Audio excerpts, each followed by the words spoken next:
Cewek siklusnya seperti siklus bulan dan seperti siklus musim.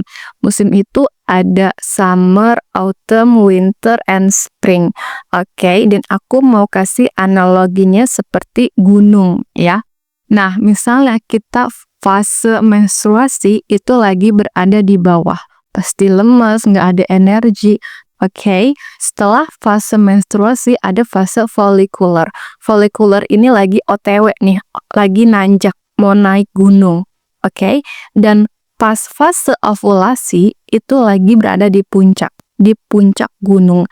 Dan ini fase ovulasi cewek lagi masa subur-suburnya, energinya lagi banyak. Oke, setelah fase ovulasi namanya fase luteal atau fase PMS, dan ini lagi mau turun gunung, lagi OTW ya. Nah, itu siklusnya seperti itu dalam 1 bulan. Nah, perempuan itu siklusnya tuh mungkin bervariasi ya, ada yang 28 sampai 35 hari. Oke, dan mostly rata-rata 14 atau 15 setelah menstruasi itu fase ovulasi. Jadi, untuk kamu mau tahu track record menstruasi kamu, coba deh download aplikasi Kindara.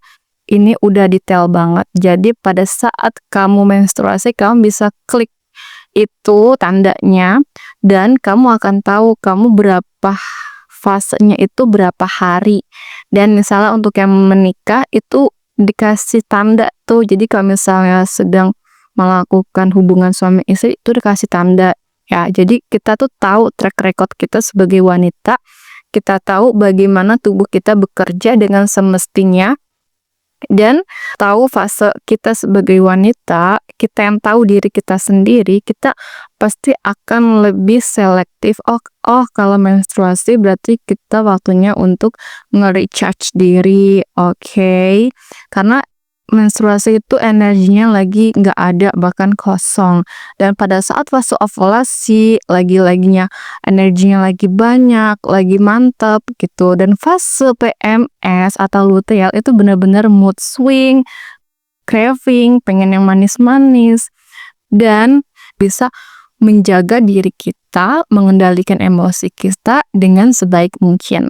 Kalau aku sudah hampir setahun pakai Kindara dan aku paham gitu gimana track record aku. Oh, aku paham nih kapan aku akan menstruasi di bulan berikutnya. Dan mungkin beda telat 1 atau 2 hari, tapi jadi aku tahu kapan aku akan jadwal menstruasi di bulan berikutnya. Dan walaupun lewat 1 atau 2 hari, setidaknya aku tahu, aku nggak meraba-raba kapan ya aku akan menstruasi lagi gitu. Coba download dari sekarang. Oke, bye.